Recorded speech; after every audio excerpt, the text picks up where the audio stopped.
Like Alabama, right? Is there a team that scores more than Alabama?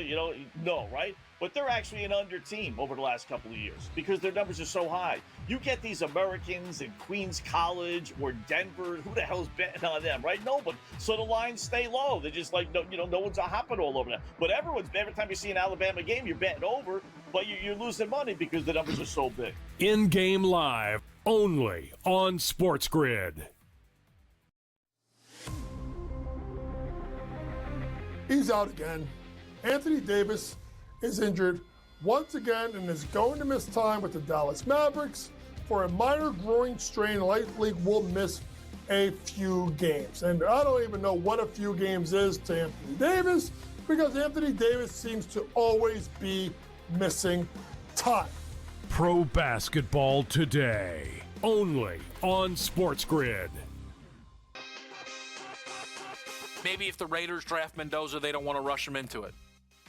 Maybe the Colts want Rodgers to be the stopgap in between Daniel Jones coming back. Maybe the Cardinals need to figure something out. Maybe the Browns, if they don't draft. None of that to me feels a 0% chance. I just think it's interesting.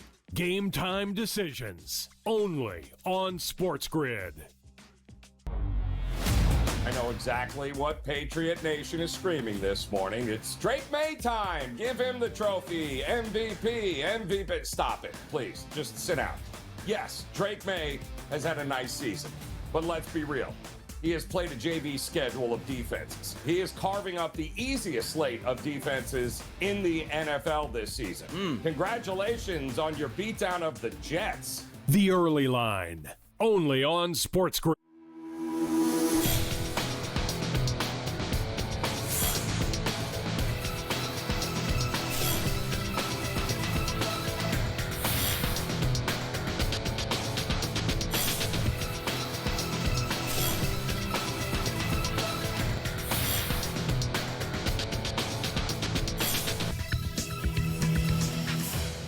Good afternoon. Welcome to NewsWire here on SportsGrid. Great to be back with you. I'm Craig Mish. In this 90-minute edition of the show, we cover the latest in the National Football League. Some big firings at the coordinator position for both the Dallas Cowboys and Washington Commanders. We'll dive into that. Also, a big change in NASCAR. The latest there. We'll check in on the Raiders. We'll also talk some baseball with Aram Layton of Just Baseball. He joins us as always here on the show. Bill Bender will preview the college football playoffs coming up on Thursday. We have it all covered for you, including the latest in the NBA and some rumors surrounding one of the best players in the game on the Atlanta Hawks, Trae Young. But first, let's get into our top sports betting story of the day. It was a quiet year for the legalization of sports betting in 2025.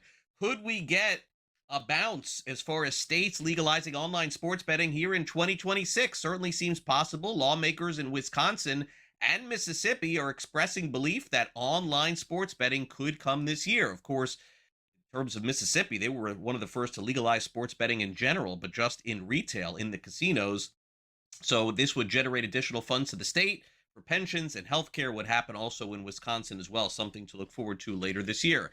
NASCAR makes a big announcement this morning. Their commissioner, Steve Phelps, announced his resignation after more than 20 years with the top racing series in the U.S., and a nasty federal trial, which inflammatory texts that he sent during contentious revenue-sharing negotiations were revealed. He'll leave the company at the end of the month. NASCAR will look for a replacement there. In terms of the National Basketball Association, the games continue, and so do the rumors. Trade deadline, of course, approaching next month. ESPN reports that Atlanta Hawks All-Star guard Trae Young and his agents are searching for a potential trade partner, trying to find a resolution for the All-Star to see if he could potentially be moved. See what happens when we begin trade deadline season, which is next month. The National Football League today had 3 coordinators changing locations. The Dallas Cowboys have fired defensive coordinator Matt Eberflus, who was the head coach of the Bears just last year. Has been fired back-to-back years. And the Washington Commanders announced that Cliff Kingsbury, their offensive coordinator, has resigned to seek other opportunities, potentially a head coaching gig. And also Joe Witt Jr., the defensive coordinator, has been let go. Meanwhile, the Miami Dolphins still have a head coach. It's Mike McDaniel. He met with the media yesterday. Although he has not gotten a vote of confidence, most people expect him to stay. Who will be the quarterback for the Dolphins next season? That is the question. Looks like Tua Tagovailoa is looking for a new start. McDaniel said he's looking forward to a new competition at that position next season. I think, in 2026, I think there'll be competition for our starting quarterback. What that is and how it looks, there's a lot that remains to be seen. We have it's the most important position on the football field, and you have to make sure that you do everything possible to get the best person out there on the field. Who that is, whether they're in-house or somewhere else, that's something that we'll be extremely diligent on. But I know that there will be competition for those reins. That much I do know. Also looking for a new general manager are the Miami Dolphins these days. Meanwhile, Dan Campbell, with a disappointing season as head coach of the Detroit Lions, certainly finished on the right foot, but the season was more or less on the wrong foot, which Campbell says he takes full accountability for. Self-scout of yourself and everything, but just if I ask, how do you feel like you did this year on the job being the head coach of the Lions? Not good enough. We didn't get in. I mean, we underachieved, so not good. I would give myself a freaking F. Of all those things you want to deep dive this offseason, what's top of the list? Play calling or a personnel thing, or what do you need to figure out first, I guess? Well, the first thing I got to figure out is the staff. I need to make sure that, where do we go from here? I just need to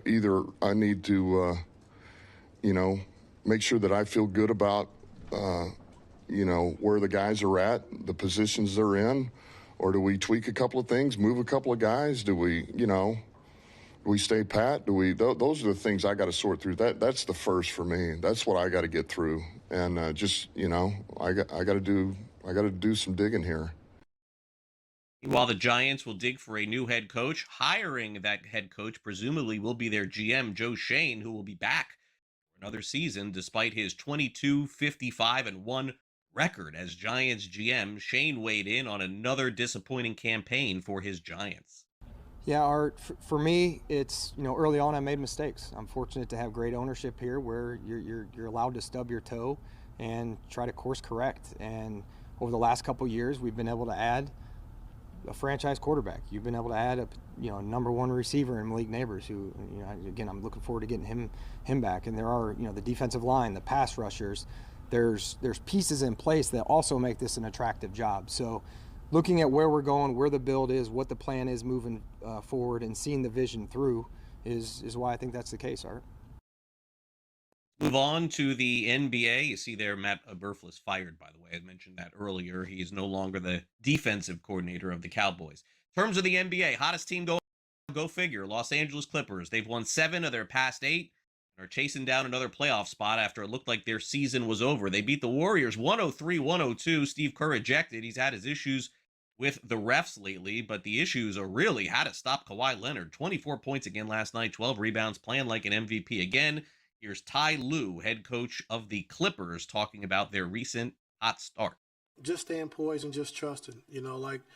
Kawhi and James, they're going to demand a lot of attention on the floor, so those guys will keep trusting, making the right play, making the right pass. And like I said, down the stretch, Kawhi was able to do that, and KD made a big 3. Kobe made a big 3. And I thought John Collins was really good. He was poised. He wasn't really involved offensively early on because of the way they played defensively. But I thought he just stayed with it, made a big 3, a big putback, big blocks. And so he's coming along, really well. And so it was a huge win for us overall. Whatever. I've never seen it where it's a delayed call. Oh, it was a foul. Oh, no basket. And then literally the next possession, clear goaltend. Seeing the replay. It's hard to miss both of those. And, momentum swing, situation like that. Coach did the right thing. We responded the right way, gave ourselves a chance to win. But on the road, that's a tough moment. Meanwhile, the New York Knicks have now lost 4 straight games, favored again yesterday, lost to the Detroit Pistons, 121-90. Cade Cunningham had 29 points and 13 assists. JB Bickerstaff, after the game, discussed his team's blowout win. And that's what it was about for us tonight. When we defend that way, it makes our offense easy. When we get to play in transition, playing in broken floor, play with tempo, we'll get what we're looking for offensively. But I couldn't be more proud of the guys. And it was everybody. Everybody that played, had the right mentality, had the right mindset, understood, that this was going to be one of our identity games. And if we played to our identity, we're going to give ourselves a chance to win it. And I thought we did that tonight. It's pretty simple. They just physically kicked our ass. There's no ifs, ands, buts about it. We had 20 turnovers for 33 points, and they were into us the whole game. And then for us, we did it in spurts. And versus a team like that, you can't do it in spurts. It's got to be for 48 minutes. So it's just as simple as that. Kevin Durant with a big shot last night to give his Houston Rockets a win over the Phoenix Suns, his former team. Final score 100-97. The Rockets did win. They did not cover the 8.5-point spread. And how about the Hornets picking up a win against the Thunder? How about this? Oklahoma City's actually lost 2 games in a row, and OKC was 15.5-point favorites. They lose 124-97. Coming up next, we are a little bit over 48 hours away from the next college football playoff game. Bill Bender from Sporting News weighs in after this.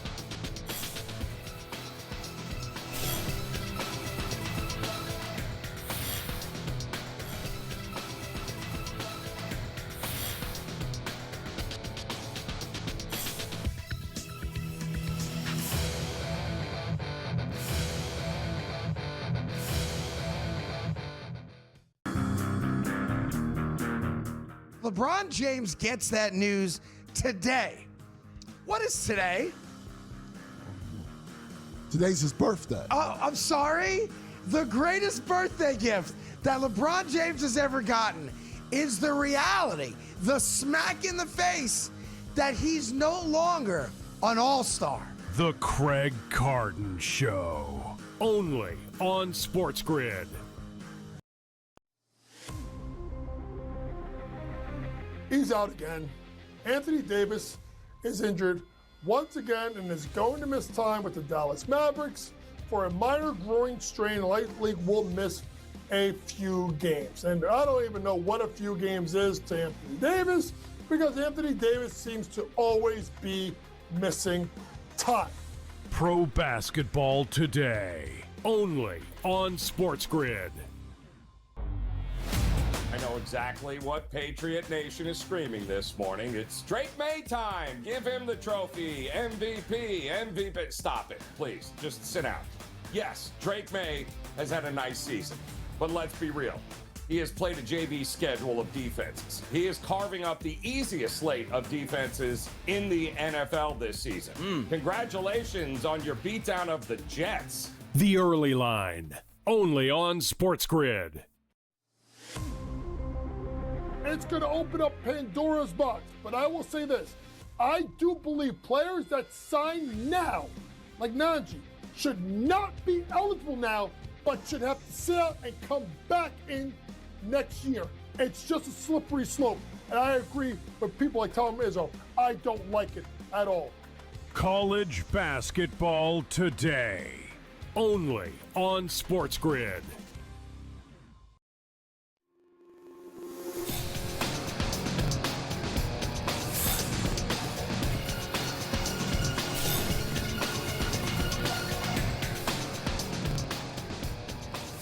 Welcome back to NewsWire here on SportsGrid. If you like upsets, then you'll like the first game this coming weekend in the college football playoffs, because we got 2 teams who are not supposed to be here. So Bill Bender is going to join us now to break it all down. Bill, this was supposed to be Ohio State, Georgia, right? Like, that didn't quite work out. Miami and Ole Miss squaring off Thursday at 7:30 Eastern. Not only did Miami make the playoff, not only did they win the first 2 games of the playoff, they are favored in this round in Glendale, Arizona, as the Hurricanes take on the Rebels. The total is 51.5. I think this is probably going to be a more exciting game and a brand of offense that we haven't seen 2 teams play, or especially on the Miami side, in a while. But the question is, Bill, Is Miami's defense the best college football team going right now in the playoffs? Because if it is, Mississippi would be in trouble in this one. What do you see coming on Thursday?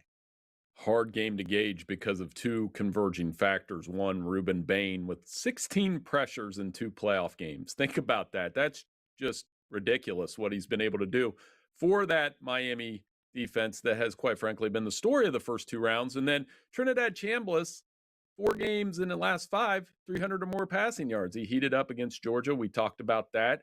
Keywan Lacey's back next year, and I think he's the key to this game. Can he get enough success on the ground against a Miami defense that allowed 2.9 yards per carry, doesn't give up much, doesn't give up many points, didn't give up more than 26 points in a game this year? And if those 2 things happen, when Chambliss heats up, it's the kind of quarterback that can take over an entire playoff game. Kind of like Ole Miss here is what I'm saying. I don't feel great about it because Miami's defense has been so good and these teams haven't really played in a long time. But I think it could be a field goal game either way, and I'm leaning a little bit toward Ole Miss and the quarterback. Yeah, they're getting 3.5 points in this one. Chambliss wants to play another season of college football too, which tells you how committed he is. That's got to make the team feel good. 28 total touchdowns for him, 3 interceptions, and as good as a second half as you're going to see in any college football game this season as they went on to beat Georgia in the quarterfinal round. Meanwhile, Indiana was impeccable in their first college football playoff game. They picked up an easy win. They're 4.5-point favorites against well-traveled Oregon, who are having to go all over the country, and they'll do it again, playing Indiana on Friday night. The Hoosiers are 4.5-point favorites, but this total is interesting here, 46.5, which tells me maybe defense could potentially be the story in this one as well, Bill. Do you think Oregon has enough gas left in the tank to beat up on Indiana, or are the Hoosiers headed to the finals?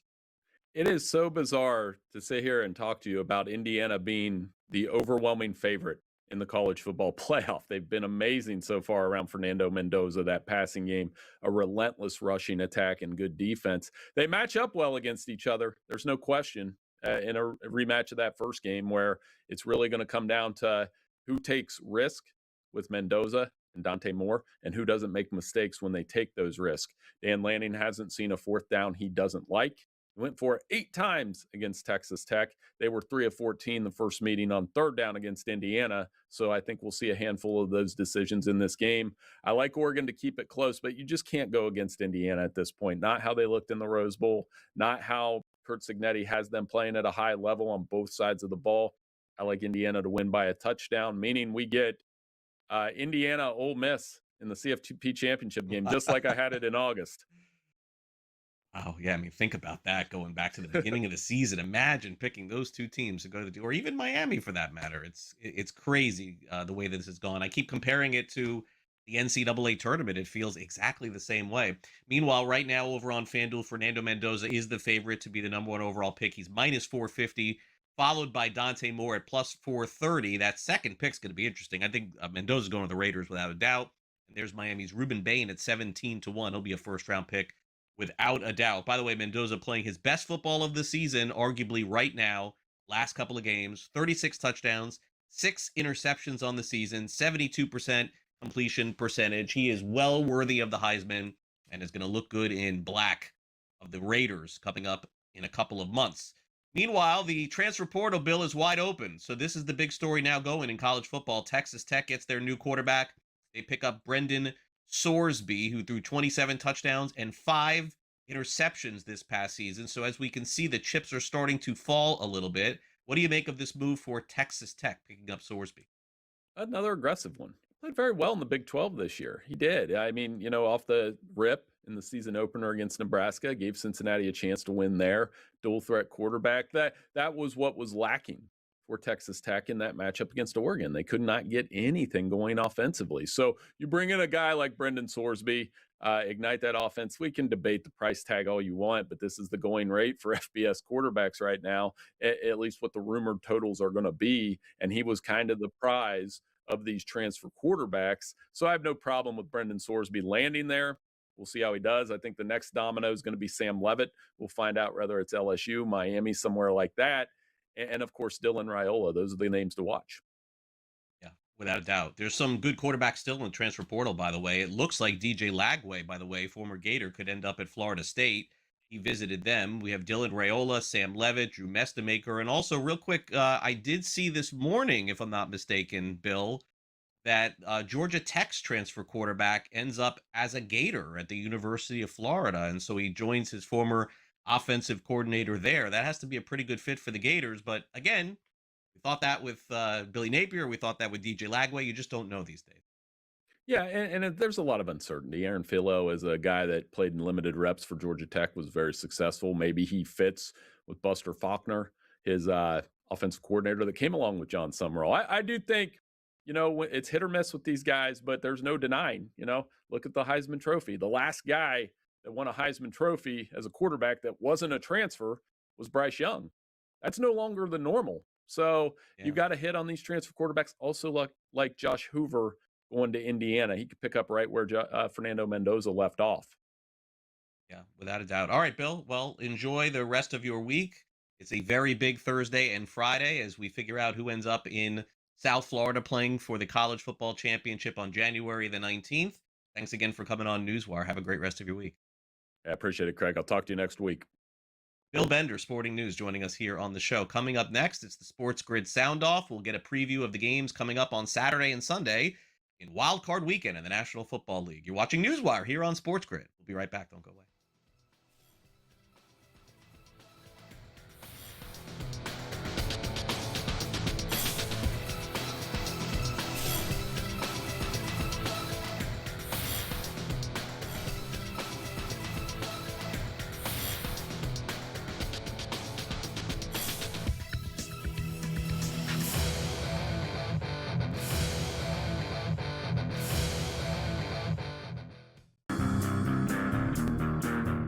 LeBron James gets that news today. What is today? Today's his birthday. Oh, I'm sorry? The greatest birthday gift that LeBron James has ever gotten is the reality, the smack in the face that he's no longer an all-star. The Craig Carden Show. Only on SportsGrid.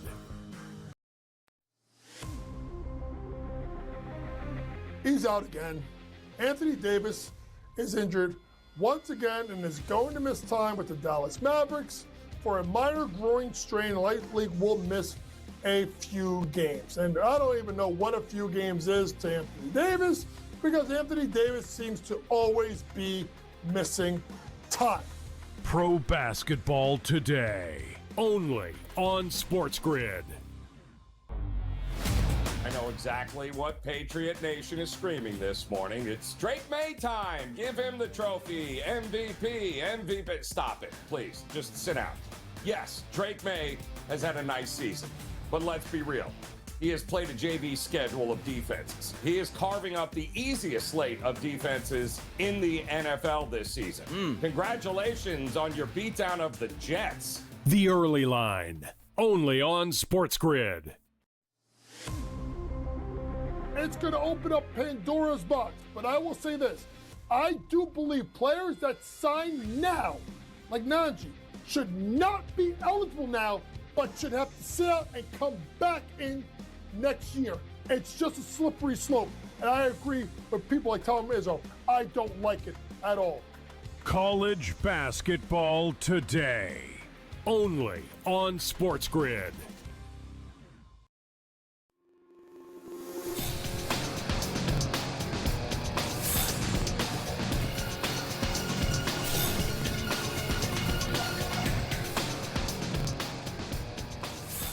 Welcome back to Newswire here on SportsGrid. We got some great NFL matchups coming up this weekend, including the Rams traveling to Carolina, where it does seem history is on the side of the home team and the Panthers here. We'll also preview the Bears and Packers and also get into what the Philadelphia Eagles have for an encore as far as chasing down another Super Bowl. Time now for the SportsGrid Sound Off.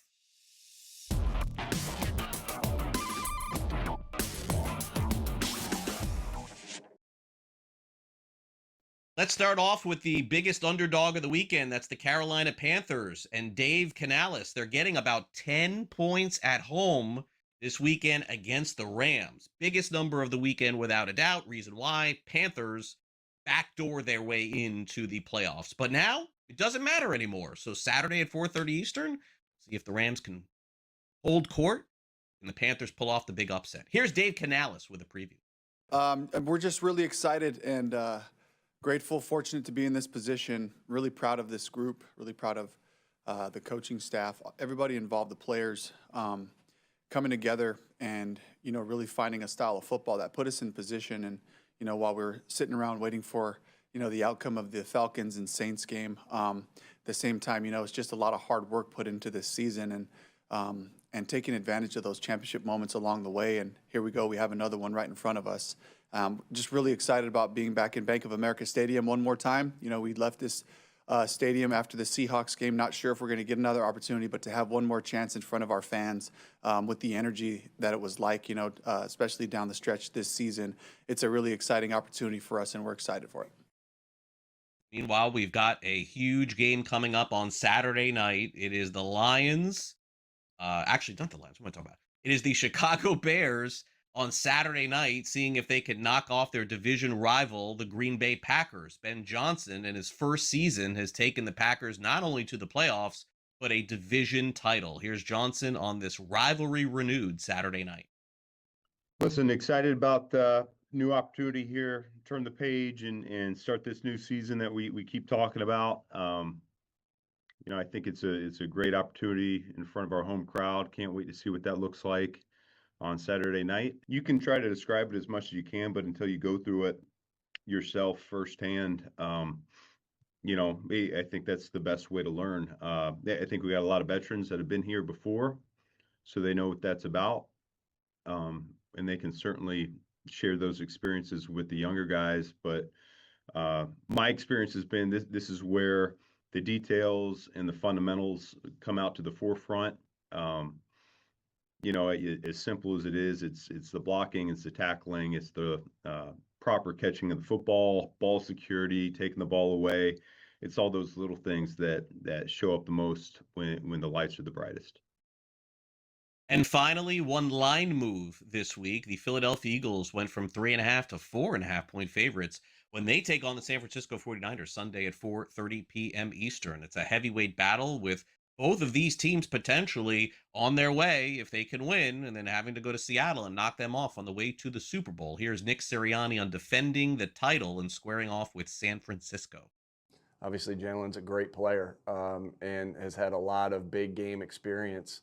The amount of big games we play on a yearly basis in our regular seasons, are huge. And then, has played, how many playoff games is this now?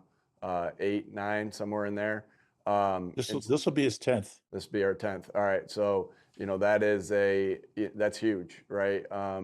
Every time he steps out in the field, I feel like Jalen does a great job of, continuing to raise his level of play. And so, he has a ton of experience, and the quarterback we're playing has a lot of experience too, in the playoffs. A lot of respect to them. And so, I think that's valuable. I think when we first started, back in 22, you guys kind of asked me something in the sense of like, well, none of you guys have played in like the big games. And I think what I said was, well, a lot of these guys have played in big college games and national championships. Now they've still played on big college games, national championships, and also the biggest stages in the National Football League as well. So I think that serves good for our team, and I think most definitely for Jalen. One quick note also from the National Football League this morning, ESPN reports the Falcons and quarterback Kirk Cousins have agreed to modify the final 2 years of his contract, which makes it possible, not probable, but possible that Cousins could end up getting traded. The Falcons look toward the future, most likely with Michael Penix Jr. We'll take a quick time out here on the show. We got Joe Pisapia from SportsGrid and Fantasy Pros up next to weigh in on the upcoming wildcard NFL games. You're watching NewsWire here on SportsGrid. We'll be right back. Don't go away.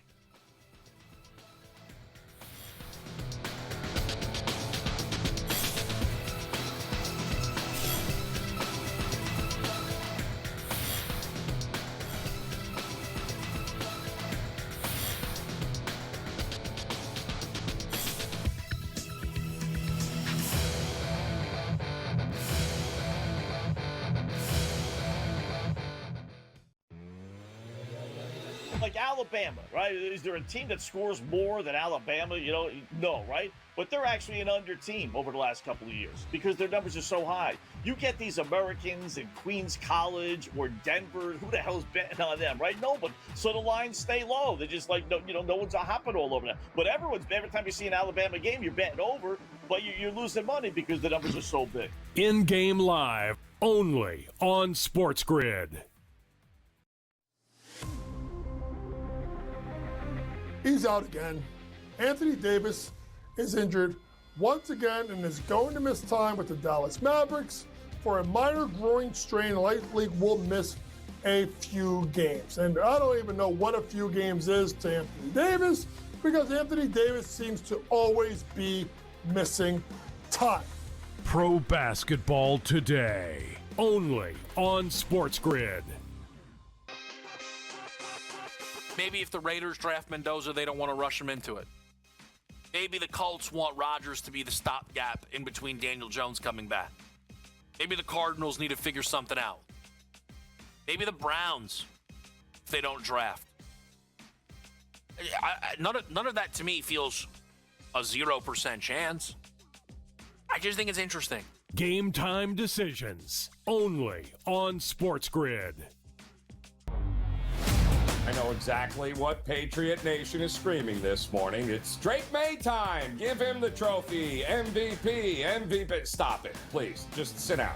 Yes, Drake May has had a nice season. But let's be real. He has played a JV schedule of defenses. He is carving up the easiest slate of defenses in the NFL this season. Congratulations on your beatdown of the Jets. The Early Line, only on SportsGrid.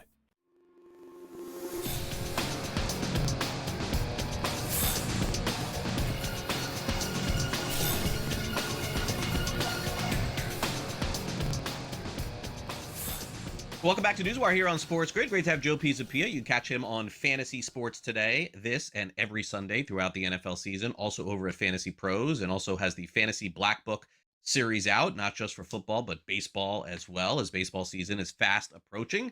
Let's bring in Joe to break down the latest. Joe, we've got Super Wild Card Weekend coming up this week in the NFL. What are your thoughts on these matchups before we get into the games? Well, Craig, I got to be honest with you. I feel very strongly about all these games, which is not typically how I feel. Sometimes there's one or two I'm a little wishy-washy on, and it's not all the favorites necessarily either. So either that's a really good sign or we're off to a terrible start in the new year. I'm not sure which one, but I guess we'll find out by Monday night. Yeah, we will definitely see. All right, so history tells us that the Panthers not only are going to cover this game, but have a shot to win the game. If you look against the spread with home teams getting these kind of points, it's not like the regular season. Do you feel the same way about Carolina, the worst team going to the playoffs this season, getting 10.5 points, total 46.5? The Rams were worlds better than the Panthers during the regular season, but as we know, it's one game, it's playoffs. Carolina's at home, total 46.5, and the Panthers, let's not forget, did beat the Rams less than a month ago. Who do you like in this matchup? They did, and it's because of that victory that I think the Rams will not overlook the Carolina Panthers. Everything you laid out there is correct, but I think now that we're in the playoffs here, the circumstances of the Rams the last couple of weeks, resting guys, obviously Devontae Adams' return is huge for the Los Angeles Rams. The way Stafford has played this year has been outstanding. It's all about the playoffs for them. Once they couldn't win that division, I think everything just kind of fell out of focus for them a little bit, and the 8-9 Panthers shouldn't be in the playoffs. I think that no team with a winning record, regardless of division winners, should be in the playoffs. I think if you have a losing record, it should trigger the next best team from the conference who's not in the playoffs, who has a winning record, who has tiebreakers in their favor to go to the playoffs, because I think it'll give us better football. But I do actually think that the Rams, despite all that process you laid out, which is very good, the Rams are going to steamroll the Carolina Panthers.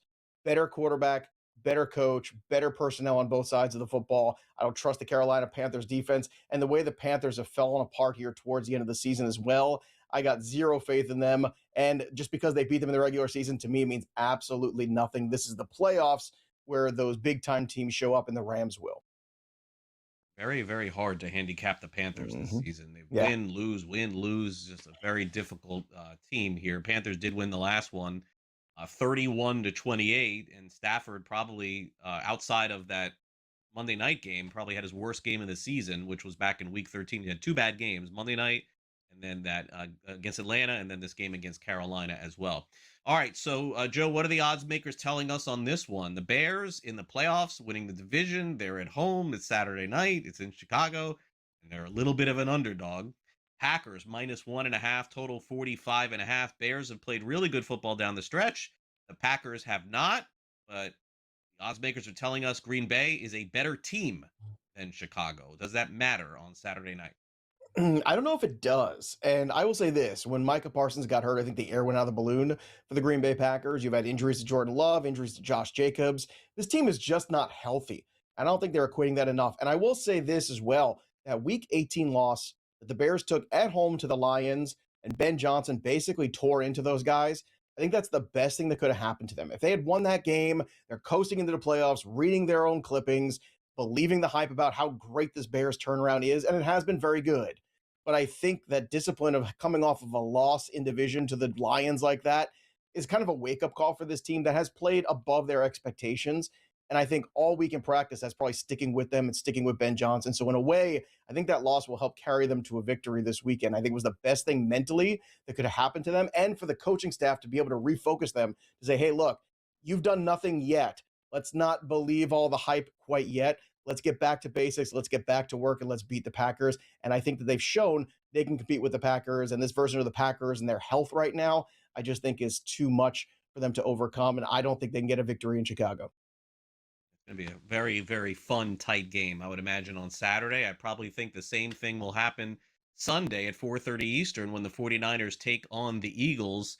Both teams going into the playoffs with aspirations of getting to the Super Bowl, which goes through Seattle at the moment. They have the week off. The Eagles have moved from 3.5 to 4.5 point favorites, total of 44.5 in this game. The 49ers, Joe, up until last week, were playing their best brand of football of the season. It felt like they ran out of gas a little bit. Eagles, another tough team, Joe, to handicap. It seems like they play one good half every week. It's either the first half or the second half. You just don't know which one they're going to show up for. Can they put it all together and knock out the 49ers this week? I don't think they have to put it all together. They just have to bring the 49ers down to their level, and I think they're capable of doing that. I locked this in at 3.5. As you mentioned, it's moved to 4.5. When we did our look-ahead show on Betting Pros, I like this number on the Eagles, and I still like it at 4.5. Look, everybody talks about the Patriots' week schedule and some other teams' week schedule. How about the 49ers' week schedule? And how about the ass-kicking they took last week against the Seattle Seahawks? Now, look, Seattle got a great defense. They're the number one seed. They're the king of the castle right now. But again, the health of this defense is not great. I think if this game plays to the under, it really favors the Eagles. And you've got a team in San Francisco that's got to travel 3,000 miles from California to the East Coast to play in cold weather. And I think that's going to make an impact here. Brock Purdy's done a good job this year. Eventually, Kyle Shanahan always has that one or two play calls where he gets a little too cute, too fancy, and it always costs him these big games. And I like the Eagles here. Look, the Eagles have had a weird season. There's no doubt about that. But I will say this. The Eagles grind and find ways to win. It's also one of the few home field advantages that exist still in the NFL. That's a tough building to play in. It's a tough crowd to play in front of. So give me the Eagles, even with it moving to 4.5. All right, 4.5 point favorites there. Eagles favored to win the Super Bowl in September and into October. Certainly had their share of struggles. The odds makers have moved Seattle ahead of Philadelphia to potentially win the Super Bowl right now. They stand with the shortest odds. You even see the Rams ahead of them too. Assuming they beat the Panthers this week, that will change significantly. Meanwhile, the very best team in the AFC going right now, Joe, is the Jacksonville Jaguars. They've got a home game this week where they take on the Buffalo Bills. Could be an exciting one. Total of 51.5. Josh Allen does not have Patrick Mahomes or Lamar Jackson in front of him on the way to the Super Bowl. But Trevor Lawrence has played some of the best quarterback of his career, and the Jaguars have been virtually unstoppable. Sunday, 1 o'clock Eastern. Do the Jaguars win another one and move closer to a potential Super Bowl? I think the answer is yes. They win this game against the Buffalo Josh Allens, as I like to call them, because that's pretty much all they have. So, no, he doesn't have to compete against Mahomes or Lamar this year, but how much does he have to compete with? I think that's the problem right now that I still have. I think that defense is soft at times, and I think the Jaguars don't get enough credit. I love that they're home underdogs, that nobody still believes in them. You look at this defense, too. Look, The Jacksonville Jaguars have given up 30 less points than the Buffalo Bills this year. Nobody seems to care about that. I do. I know James Cook has played great football, but I still have big questions about the Bills. I think all that emotion, that closeout game 2 last week, like saying goodbye to the stadium, all this stuff. Now you got to ramp up and go on the road and win a playoff game. I don't like that scenario. You're right. Lawrence has played great. Liam Cohen's got him focused. They have no pressure. They're not supposed to be there. They're playing great football. Give me the Jags on the upset here on the money line. Finally, your team, Joe, the New England Patriots, had a fantastic regular season. They're taking on the Chargers Sunday night, 8 p.m. Eastern. Drake May, don't know if he's going to win the MVP, but he had an MVP-type season. 3.5-point favorites. This is just stuck with that hook on 3.5. Total 46.5. The Chargers, probably a difficult team to handicap. The Patriots have steamrolled teams all season long. Is this a win for the Patriots and a cover against the Chargers on Sunday night? I think it is a cover, but I think it's going to be one of those games where you're never concerned that the Patriots are going to lose, but it is going to, I think the Chargers do hang around a little bit. Once again, like San Fran, you're talking about a Charger team that's going to travel 3,000 miles, play at night in the elements, something they're not as used to doing. The Chargers are going to charger after all, and Drake May is playing some of the best football that we've seen in the last 5 years at the quarterback position. So, yeah, the Miami Dolphins aren't good. Yeah, the Jets aren't good, and Drake May's putting up stats. But you know what? This defense plays good. You have Drake May playing out of his mind. I think they're ready for this home playoff game, and I do think that they will advance after Sunday night. All right, Joe, thanks again for coming on. Enjoy the games this weekend. We'll catch up again soon.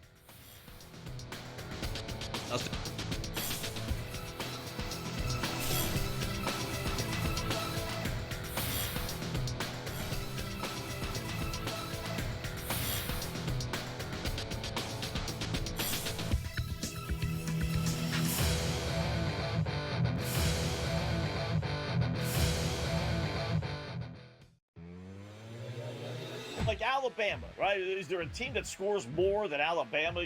No, right? But they're actually an under team over the last couple of years because their numbers are so high. You get these Americans in Queens College or Denver. Who the hell's betting on them, right? No, but so the lines stay low. They're just like, no one's hopping all over them. But every time you see an Alabama game, you're betting over, but you're losing money because the numbers are so big. In-game live, only on SportsGrid. He's out again. Anthony Davis is injured once again and is going to miss time with the Dallas Mavericks for a minor groin strain. Likely will miss a few games. And I don't even know what a few games is to Anthony Davis because Anthony Davis seems to always be missing time. Pro basketball today, only on SportsGrid. Maybe if the Raiders draft Mendoza, they don't want to rush him into it. Maybe the Colts want Rodgers to be the stopgap in between Daniel Jones coming back. Maybe the Cardinals need to figure something out. Maybe the Browns, if they don't draft. None of that to me feels a 0% chance. I just think it's interesting. Game time decisions, only on SportsGrid. I know exactly what Patriot Nation is screaming this morning. It's Drake May time. Give him the trophy. MVP. Stop it, please. Just sit down. Yes, Drake May has had a nice season. But let's be real. He has played a JV schedule of defenses. He is carving up the easiest slate of defenses in the NFL this season. Congratulations on your beatdown of the Jets. The early line, only on SportsGrid.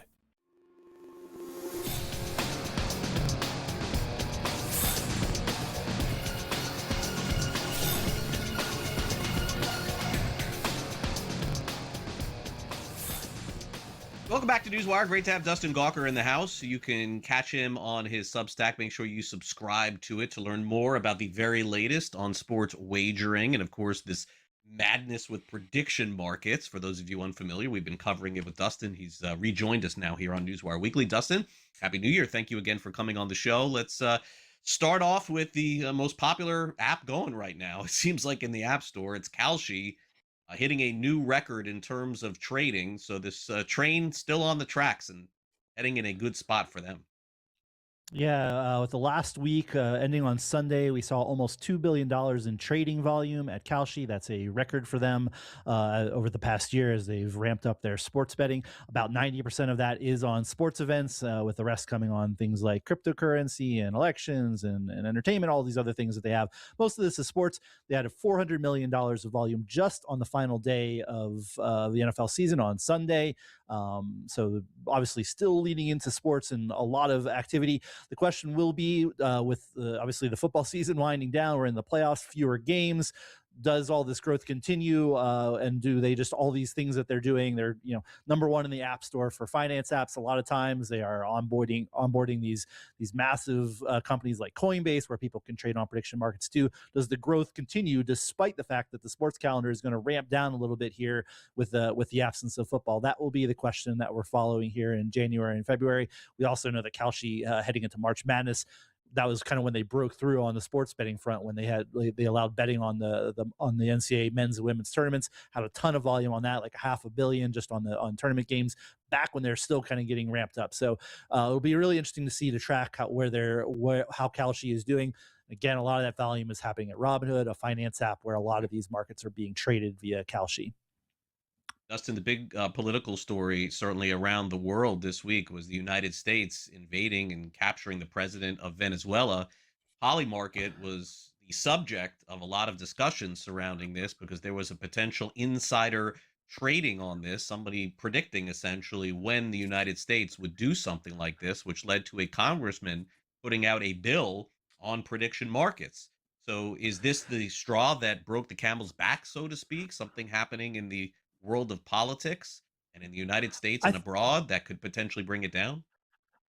I don't think it's going to bring it down. I think it's just another interesting story because you and I and a lot of people talk about this from a sports betting perspective, and that's what a lot of this is so far. It's sports betting via an exchange or a prediction market, but all these other things are happening on prediction markets as well, including trading on whether the U.S. will attack Venezuela, whether the president of Venezuela will still be in office by X date. These are like there's millions of dollars being traded on these markets on Polymarket. Not here in the U.S. technically, but in their rest of world app. But so yeah, it caused a firestorm because the night of the attacks, we see a new wallet on a cryptocurrency place a fairly large bet on will we attack Venezuela? Will the president be out in Venezuela before January 31st? And this account had never traded before. Obviously, later that night, we learned that prediction that Venezuela, we had attacked Venezuela as a country, and all this happened, and the person ended up winning lots of money from that. We don't know that for a fact that it's an insider trading on this, but the timing of it all makes it sound like it's probably somebody who had inside information and used that information to trade on it. This is in some ways no different than somebody who has inside information in basketball or football trading on that, right. Except it's not technically illegal necessarily for them to do that as things stand, which is why we saw a bill. Representative Richie Torres drafted a bill. He'd actually apparently been working on it for a while, then saw this stuff happen at Polymarket, said, I'm going to drop this bill. It would prevent federal officials from trading on prediction markets if they have non-material public information. Whether this bill gets passed, whether anybody cares in the current environment seems unlikely to me, but mainstream news continues to pick this up. CBS News, BBC, National Public Radio, there's stories all over the place about this, and it'll be fascinating to see. We always look at it as this sports angle, but like the bigger story is how all this translates into the world of politics and elections and finance and what goes on there. So what does the bill look like, Dustin? What would change? Let's put it that way. It would make it technically illegal. Like, you're not supposed to be doing this, right? Like, but there's no, I guess, law that would say if you know that we're going to attack Venezuela that you shouldn't trade on it. Again, Polymarket, this happened on Polymarket, which is not, it's a weird dynamic. Polymarket is in the U.S. You can trade only sports in the U.S. They have this website where billions of dollars are traded every month on lots of other things. It's technically not in the U.S. Wink, wink. You can bet on it if you use a VPN and cryptocurrency, but like, it's not clear it would actually stop. It would say if you're a federal official, you have information that the public doesn't have. You can't go trade on a market. It would make it illegal and create, it would be bad if you did it. It prohibits it in a way that it's prohibited in air quotes. Like you can't trade on it at Kalshi, right? Like if you're technically not supposed to. Whether Kalshi can actually stop anyone from doing this, we don't know that either. But I don't like it's a hard thing to legislate. Like if the bill existed and it became a law, it wouldn't have actually stopped this, I don't think, because somebody can trade on this anonymously. They're using a cryptocurrency wallet and going to trade on it. So whether it makes a difference, I don't know. And I'm also pretty skeptical that a bill in the current Congress is going to go anywhere and pass at the end of the day. So I think it's an interesting story, but it's not going to mean anything in the grand scheme of things. I know you certainly are following this too. Is it possible that the real estate market could jump into some of the prediction options here? All this stuff sounds crazy, right? When we talk about it, just a little bit crazy, but Polymarket did a deal with a company called Parcel that does real estate data. And now you're going to be able to trade on real estate. I guess not like not buying houses and buying and selling houses, but like what the real estate market will do. Well, how home prices go up in Miami, right? Like, well, you can now, I don't know if they have that one listed yet, but like in major cities, you're going to be able to trade on how pro prices are going. And this will be, in theory, a really interesting market in the world where, if you're a home builder or you own homes or rent homes or anything, like you can bet / trade on what the market is going to do in your city. And that's kind of interesting. I think it's what lets you hedge on whether you're the value of your home, the value of your business. This is kind of the big picture of prediction markets outside of trading money lines and point spreads. Like, this is an important real world thing where we get real information and give people a chance to like hedge and speculate on what the real estate market is doing without actually buying a house. So I think it's really interesting whether it ramps up, but it's a big deal, and Polymarket made a big deal out of it. This other company, Parcel, is leading into it, and we'll see where it all goes. But it's a fascinating story, real estate trading. Got it. Dustin, thanks again for coming on NewsWire. Make sure you subscribe to Dustin's Substack to read more about these stories. And have a great day, Dustin. Thanks. Yeah.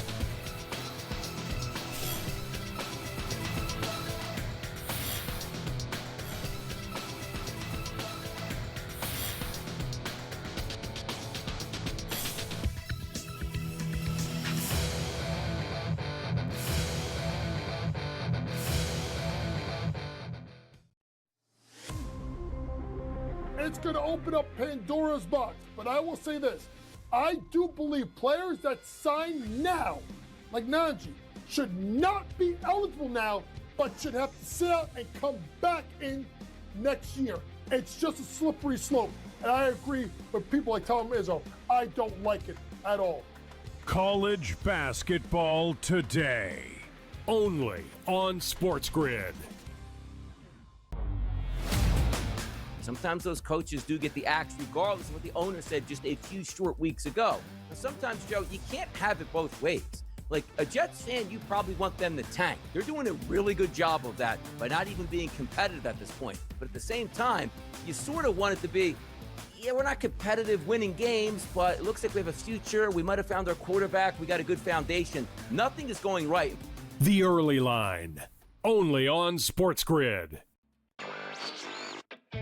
Maybe the fact was that the kicker just blew a 44-yard field goal. Now, by the way, I feel horrible for this kid, Tyler Loop, who made every single field goal this season 44 yards or less.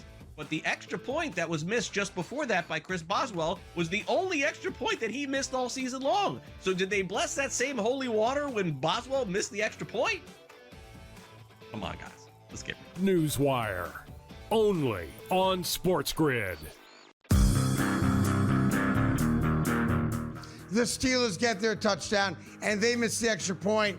It was Lamar Jackson who made the plays to get the Ravens into what should have been easy field goal territory. So explain to me how in the world we can look at last night's game as, well, there you go, can't trust Lamar Jackson. The Craig Carton Show, only on SportsGrid.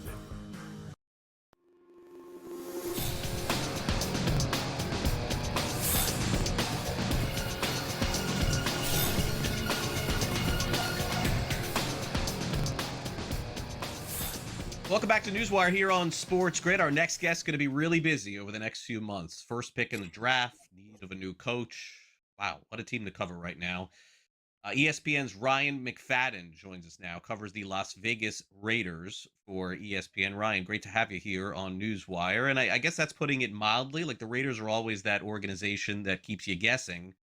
But it's, I mean, listen, with the NFL playoffs going on, you would think, okay, I'll just chill and watch that. But instead, you got to follow this, who they're going to pick and who's the next coach is going to be. How involved is Tom Brady? Boy, they've given you a lot to unpack here. Yeah, it's a pretty busy time in Las Vegas, despite how the season played out. Yeah, but that's what you expect with this organization over the last few years. Yeah, I think so. What did you make of the statement that Mark Davis made with the firing of Pete Carroll, and then stating that not only will John Spytek lead football operations, but that Tom Brady will be heavily involved? I thought he was somewhat involved in the Pete Carroll hiring as well. Is that accurate, or is this something different from what we saw previously?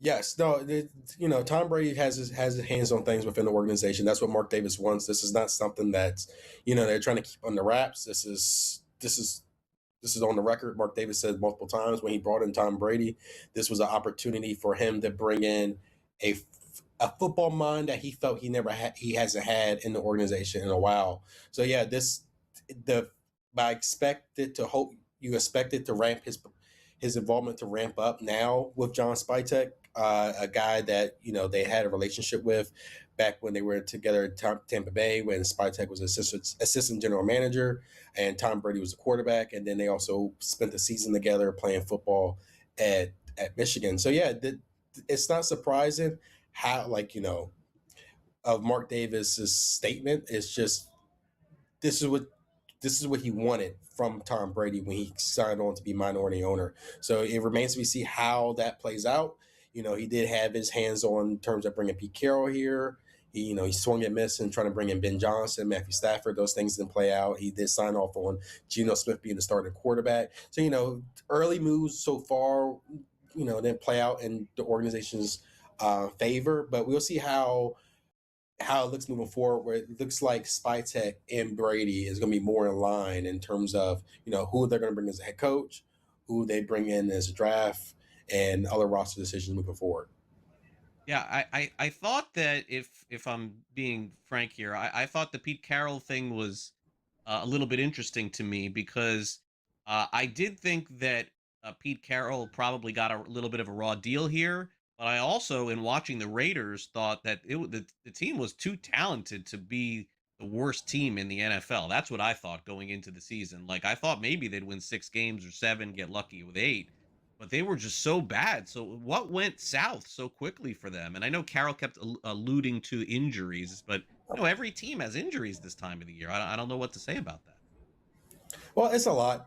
I think the reality is this: there was a lot of misalignment in terms of coaching, front office.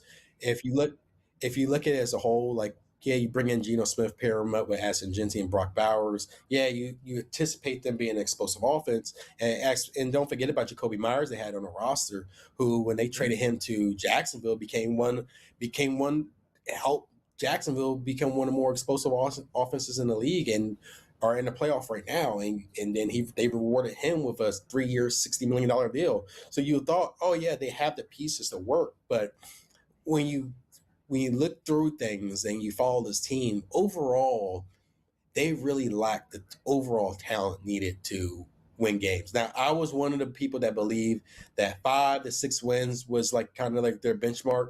Other people probably had other higher expectations for that.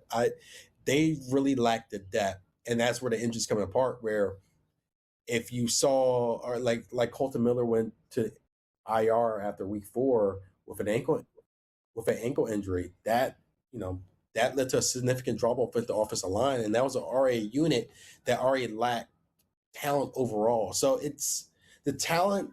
They did have pieces, but when you look at the overall depth and the talent, it really wasn't there to match Pete Carroll's goals in terms of being a team to win a bunch of games, like he said.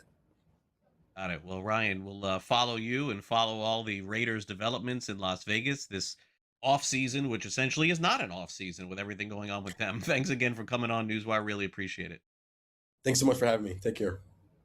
All right, we will take a quick time out here on Newswire. When we come back next, Aram Leighton joins us from Just Baseball, a big signing in baseball this past week. Tatsuya Imai signs with the Houston Astros. What does the deal look like on paper? We will cover that and also the latest in baseball's hot stove. You're watching Newswire on SportsGrid. We're back after this.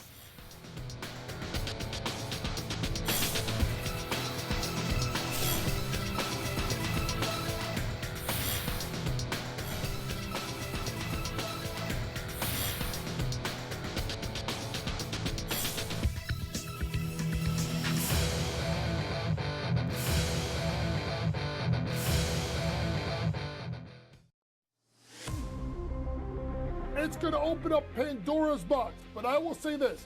I do believe players that sign now, like Najee, should not be eligible now, but should have to sit out and come back in next year. It's just a slippery slope. And I agree with people like Tom Izzo. I don't like it at all. College basketball today, only on SportsGrid. Sometimes those coaches do get the axe regardless of what the owner said just a few short weeks ago. And sometimes, Joe, you can't have it both ways. Like a Jets fan, you probably want them to tank. They're doing a really good job of that by not even being competitive at this point. But at the same time, you sort of want it to be, yeah, we're not competitive winning games, but it looks like we have a future. We might have found our quarterback. We got a good foundation. Nothing is going right. The Early Line, only on SportsGrid. Maybe the fact was that the kicker just blew a 44-yard field goal. Now, by the way, I feel horrible for this kid, Tyler Loop, who made every single field goal this season 44 yards or less. But the extra point that was missed just before that by Chris Boswell was the only extra point that he missed all season long. So did they bless that same holy water when Boswell missed the extra point? Come on, guys. Let's get it. Newswire, only on SportsGrid. The Steelers get their touchdown, and they miss the extra point. It was Lamar Jackson who made the plays to get the Ravens into what should have been easy field goal territory. So explain to me how in the world we can look at last night's game as, well, there you go, can't trust Lamar Jackson. The Craig Carden Show, only on SportsGrid.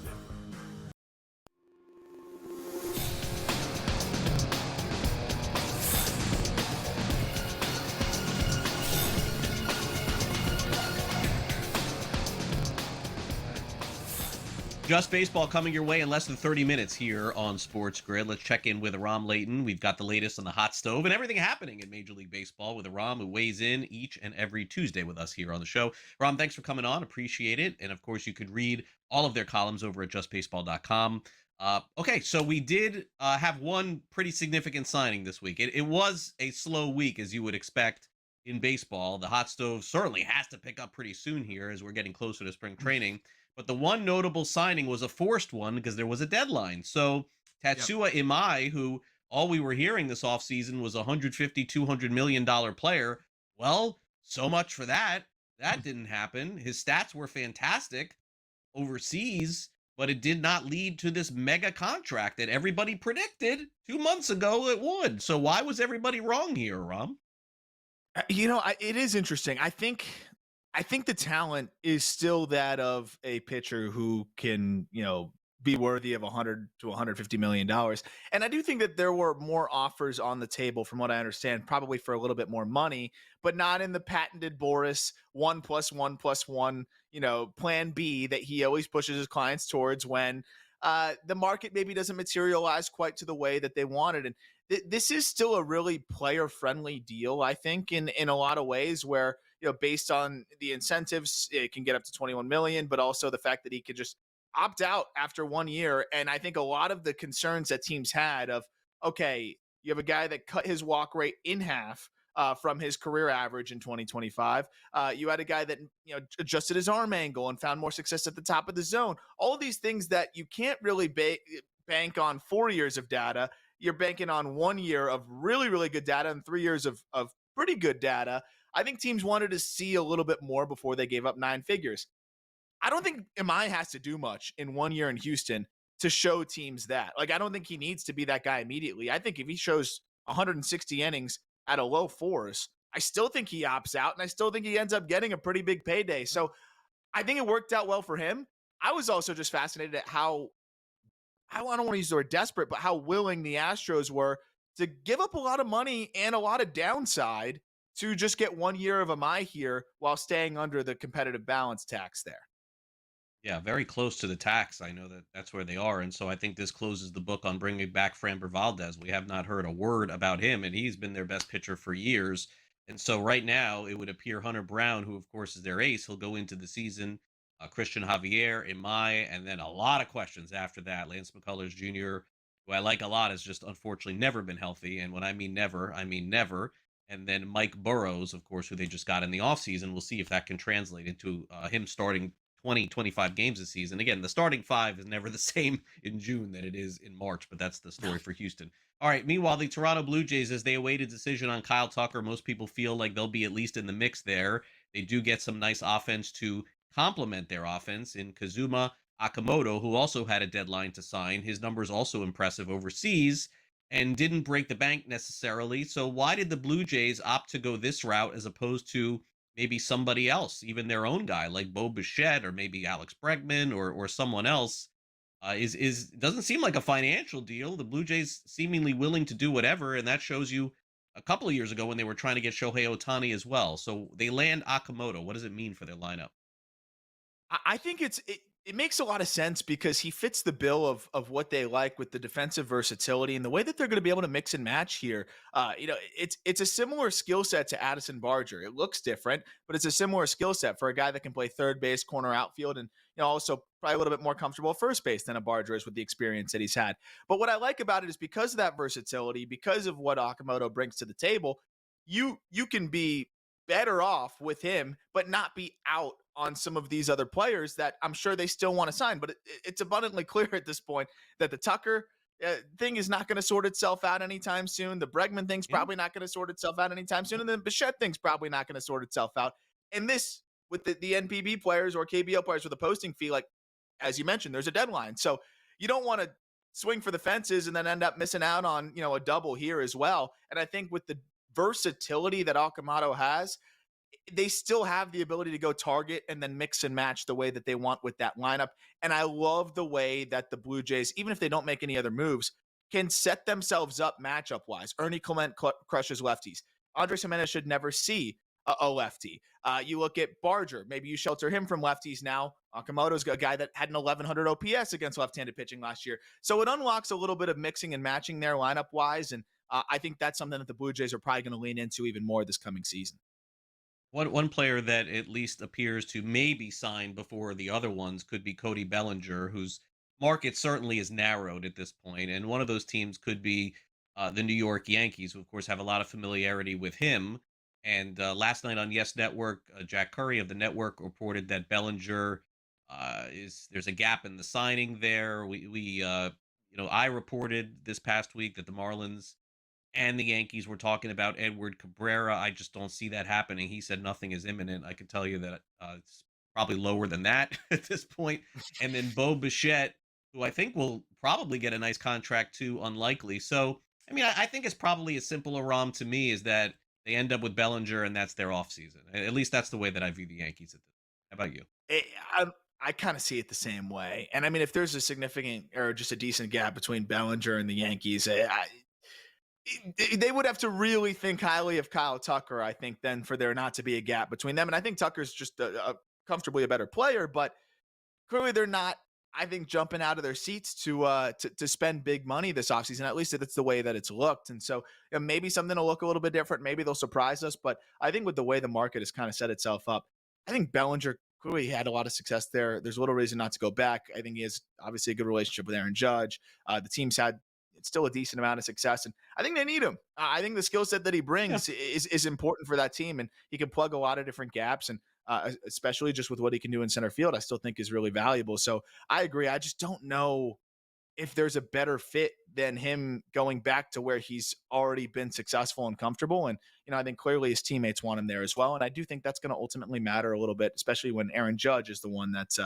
clamoring a little bit more. Yeah, it does make a lot of sense. But again, with the way that baseball works here, you hear, oh, they got to sign now. They really do not. I mean, nobody needs to sign until spring training. Unfortunately, as sad as this whole situation is, it does feel like we are headed down there again. January could be quiet, unfortunately. All right, one more signing, and then we'll take a break and bring it back for the rest of the topics here. We did have a pretty significant baseball pitching signing. This is Tyler Mahle, who has now bounced around the league quite a bit recently. His numbers are still very good whenever he pitches. 6-4, 2.18 earned run average last year. Not the strikeout guy that some other guys that will get a contract, but the Giants don't necessarily need that in their ballpark. So I think a pretty solid signing here, mid-rotation type with health, which should really help them out a lot. So it wouldn't surprise me to see him put together a good year in San Francisco. In terms of upside for the cost, I think that it's about as good a bang for your buck as you can get. And I think with the Giants, of course, you have the liability of, well, what if he's not available? As you mentioned, availability has been the big question here. But I think that's where they can lean on a little bit of their depth. Maybe the guys that they didn't want to Sharpie into the rotation, but are okay plugging into the rotation when they need to if somebody does go down, like a Hayden Birdsong, like even a Blade Tidwell, Carson Whisenhunt. Like those are all guys that even Keaton Wynn could plug in there and be serviceable. But that's probably, if you have aspirations to be better than you were last year, you can't just run that back. But that's why I like the idea of, okay, the biggest risk with Tyler Mahle is just not being available. But if he is available, he can be a middle rotation type arm. That's the kind of shot you take when you do have some depth of plug and play 5-starter types that, you are ready to go if somebody is unavailable. Real quick before we break, it doesn't appear that the Giants, surprisingly, are big in the free agent market for the first time in a while. I mean, last few years, they've swung big, missed, but then picked up the pieces and brought other guys in. It doesn't feel like that's happening for them this time around. I feel like they made their free agent signing in the trade for Rafael Devers, where a lot of the industry felt like that contract was underwater. But I agree with you. I was expecting to spend a little bit more this offseason. I'm still holding out that they may surprise us. All right, we'll see. All right, Aram's going to stick around with us. Philadelphia Phillies make a move in their field staff, which is a name that everyone will be familiar with, and also some smaller moves with the Twins and Orioles. We'll get into that and get Aram's thoughts on the Baseball Hall of Fame announcement coming up. Don't go back.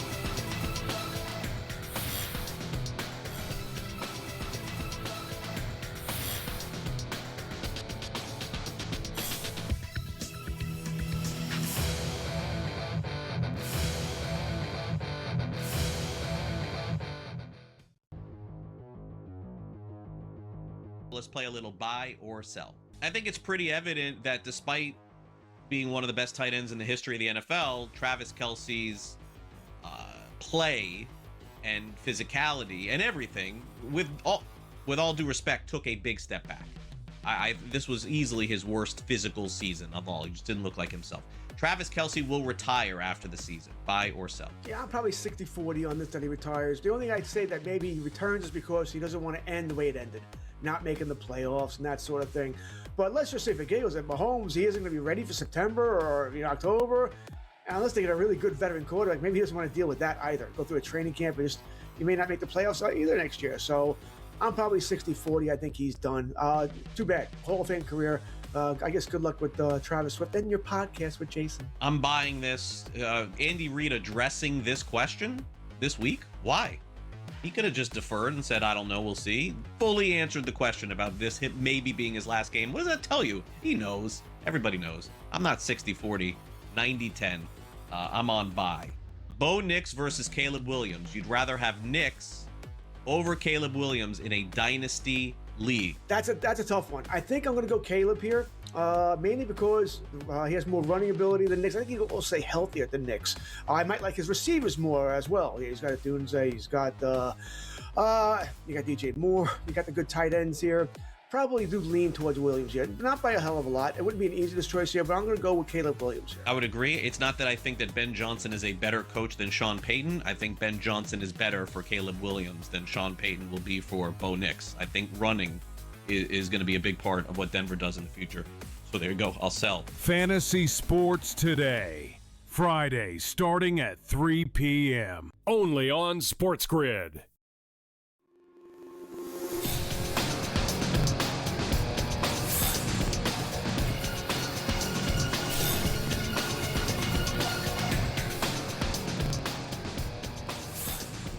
We got Just Baseball coming up in about 15 minutes, so stay on the grid for that. Let's bring back Aram Leighton from JustBaseball.com to go over the remaining signings in baseball, which there aren't a lot of. Let's be honest. I mean, that's just that time of the year where we got to wait this out. Hopefully, next time we bring Aram back, one of these big signings will happen. But for now, let's go to the on-field staff. And a very curious move, I thought, was the announcement of Don Mattingly, former manager of the Marlins and Dodgers, leaving a great situation in Toronto. But now we've learned that he's joining the Philadelphia Phillies to become the bench coach. And Donnie, with nothing left to prove except for that he can stop doing this. That's what he needs to prove to us, that he can stop and retire and tear a jersey off, but he just can't do it, Aram. He's going to Philadelphia now. And I'm guessing that it's there's two things behind it. Number one, obviously I talked to Donnie about this. I have. And he told me last year, and I was like, what are you doing? Like, are you just going to do this forever? And he's like, well, now my son Louis really loves baseball. So he's enjoying going to the games and following him around and meeting the players and going to the clubhouse. And so now he doesn't want to stop because of that. So that's one. And then the second thing is that he gets to work with his other son in Preston. And I think that just has a huge part of it. I would not be surprised, Aram, if this is it. If this is his final year doing it, just to get that 1 year in with his son. It does feel like that. Yeah, I was going to say, if you were thinking about retiring, but you surprise everybody and don't, this would be the most understandable explanation and reason why. And obviously, he can do whatever he wants with his career. I think baseball would love to have Don Mattingly around as much as possible. But to your point, if you're going to leave the Jays, which was such a good situation, probably means that you're ready to hang it up. But it's hard to pass on such a special opportunity where, I'm sure most of his family is going to be there, being able to work with his son there. That seems to be the perfect way to go out. And also, he's got a shot at the ring again, too. It's not like he's joining his son on, the Nationals. He's joining his son on a team that I think I've picked to win the World Series 2 straight years now. So I love that wrinkle of it as well. And I think for Don, through the ups and downs and a lot of frustrating years of being maybe the manager of some bad Marlins teams, he had a really good year last year. He's going to have another good team this year. And to do it with family, it seems like the perfect way to go out if that's what he does. If that's it, yeah. And again, he has a good relationship with Rob Thompson. Even getting Donnie for 1 year is better than none in Philadelphia. So it certainly makes sense there. Okay, so smaller signings here. One team in particular that's been quiet this offseason. That's the Minnesota Twins. Wow. A team that in the offseason we thought would move a bunch of guys. They chose not to, so they're sort of running it back, thinking that maybe they underachieved a little bit last year. Smaller signing for them, Orlando Arcia, who 2 years ago you never would have guessed would get a minor league deal in baseball, but here we are. So look, I mean, the Twins are playing the margins here a little bit. I don't see them diving into any kind of free agency at this point, or they would have done it already. But Arcia definitely adds at least a little depth to what they were trying to do. Again, a player a couple of years ago that was a very big impact player in the league. And could be a good bounce back for them. It's interesting because I think their infield situation, you mentioned depth, they need it, right? Brooks Lee often hurt. At this current moment, slated to play shortstop. Royce Lewis, very often hurt, slated to play third base. You need someone that can plug in on the left side of the infield. Luke Keyshaw, your second baseman, also missed time last year with injury. There's hope that trio can be quite good. You want to roll out and you don't want to block those guys. You want to have them go out there and try to compete and see if they can put together a full healthy season. I really love Luke Keyshaw specifically, but yeah, you need some depth behind those guys. And it's been interesting because there was this tear down of sorts at the deadline, and then as you alluded to, the Twins aren't ready to fully tear that thing down. And I can kind of understand it. Josh Bell actually, I think, turned in one of the more underrated second halves in Major League Baseball last year, and he's still an above average big league bat. You put him at first base. You still got Buxton. I mentioned the young guys that can swing it a little bit as well. They've got some prospects on the way, and Walker Jenkins and some others as well. The pitching is still decent. You got Pablo and Joe Ryan at the top. It's always going to give you a shot. Ober's no slouch either, even off a bad year. I think this team that could hang around if everything goes right. And you add in some depth there. I think it shows that the Twins aren't ready to fully punt on this season. Yeah, it's possible their ownership also involved maybe some sales too, maybe harder to sell a team that's in a rebuild than not. And that's going on in baseball as well. Okay, so a very popular postseason player named Big Christmas Noel ends up going to the Baltimore Orioles. Is there any potential for this player to play at all? I guess let's end with that, and then I want to get to the Hall of Fame. It's interesting because I think it's very dependent on Tyler O'Neill's availability, and also Ryan Mountcastle's. I think there's a very realistic scenario where Tyler O'Neill's banged up and Ryan Mountcastle's either banged up or struggling, and I think you have Jhonkensy Noel just slotting right in there as a left-handed masher for you. Another team that needs to play the matchups a little bit. I don't think they want Dylan Beavers to ever really see a lefty. I think they can find ways for Big Christmas to find some short platoon opportunities. But right now, I think Mountcastle and O'Neill are ahead in the pecking order there. But those are two guys that have either missed a lot of time or have struggled. They both did both last year. And I think that's a great insurance policy and a fun player that I'll never fully give up on. Jeff Kent was through one of the veterans committees named to the National Baseball Hall of Fame. Who else will get into the Hall of Fame coming up in a couple of weeks, Aram? I'm curious. Like, this is where I actually love to defer to you, because I feel like I end up being too strict with my ballot, and then I see some ballots with nobody, and then I'm like, oh, maybe my make-believe ballot, of course, maybe I should be a little bit more generous with it. And then you see some that are ridiculously generous. And now I just think we're in this crazy recalibration point in the Hall of Fame, which I don't think it ever really has fully calibrated because there's so much nuance. And I think it's a generous word sometimes. I think a few, but every time I look at Beltran, now he's going to just have that weighing over his head. What is your number? I think one or two. I think Andrew Jones is going to be a Hall of Famer. Had an incredible 10-year run before his career sort of fell apart. That would be one for me. I've been surprised at how many votes Utley's been getting too. And now I don't think he gets in this year, but I think he's going to get a lot closer than people think. I think Beltran sneaks his way in. Nah, 1.5 would be my number. I think that would be it for me. Anyway, I'll take Aram, the we'll weigh over. on this a couple of weeks. Thanks again for coming on. Appreciate it. Thanks for having me always. We'll wrap.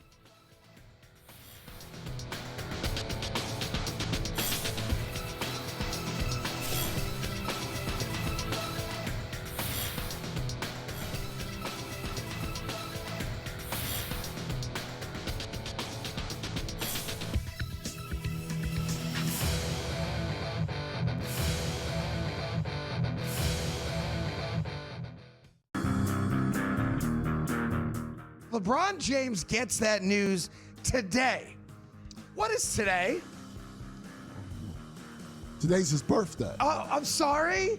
The greatest birthday gift that LeBron James has ever gotten is the reality, the smack in the face that he's no longer an all-star. The Craig Carton Show. Only on SportsGrid. Like Alabama, right? Is there a team that scores more than Alabama? No, right? But they're actually an under team over the last couple of years because their numbers are so high. You get these Americans in Queens College or Denver. Who the hell's betting on them, right? Nobody. So the lines stay low. They're just like, no one's hopping all over them. But every time you see an Alabama game, you're betting over, but you're losing money because the numbers are so big. In-game live, only on SportsGrid. Sometimes those coaches do get the axe regardless of what the owner said just a few short weeks ago. And sometimes, Joe, you can't have it both ways. Like a Jets fan, you probably want them to tank. They're doing a really good job of that by not even being competitive at this point. But at the same time, you sort of want it to be, yeah, we're not competitive winning games, but it looks like we have a future. We might have found our quarterback. We got a good foundation. Nothing is going right. The Early Line, only on SportsGrid. He's out again. Anthony Davis is injured once again and is going to miss time with the Dallas Mavericks for a minor groin strain. Likely will miss a few games. And I don't even know what a few games is to Anthony Davis because Anthony Davis seems to always be missing time. Pro Basketball Today, only on SportsGrid.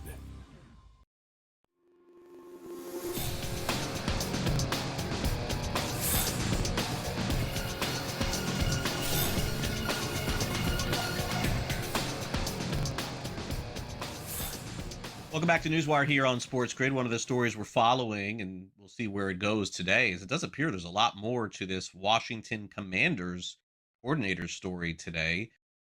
Cliff Kingsbury, former head coach of the Cardinals and then offensive coordinator with Washington, announced that he was resigning today to pursue other opportunities.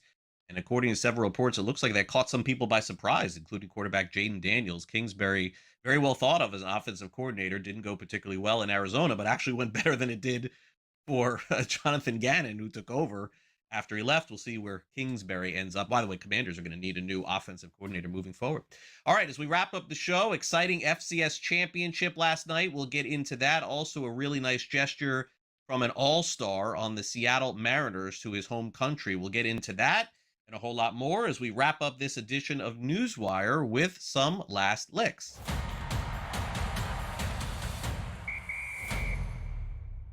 Great night to put the FCS National Championship game on TV. No Monday Night Football for the first time all year. It was Montana State defeating Illinois State 35-34.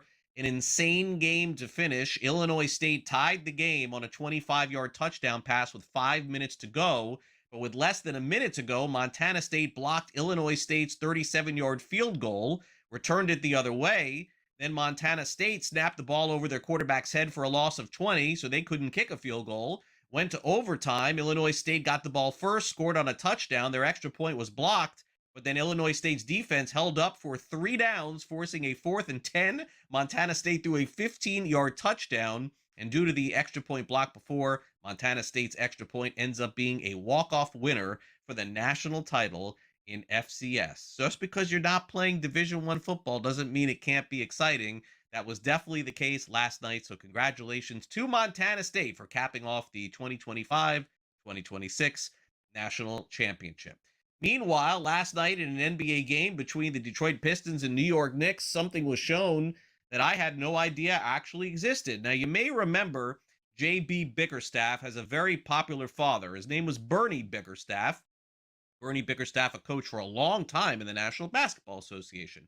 Now, Bickerstaff was going up against Mike Brown, the head coach of the New York Knicks last night, but unbeknownst to many, Mike Brown had J.B. Bickerstaff at his home previously, and the reason why was not to talk shop or to talk about the NBA. It was because J.B. Bickerstaff was the babysitter for Mike Brown when he was the head coach of the Cleveland Cavaliers. Go figure that one, 20 years ago, whatever it was.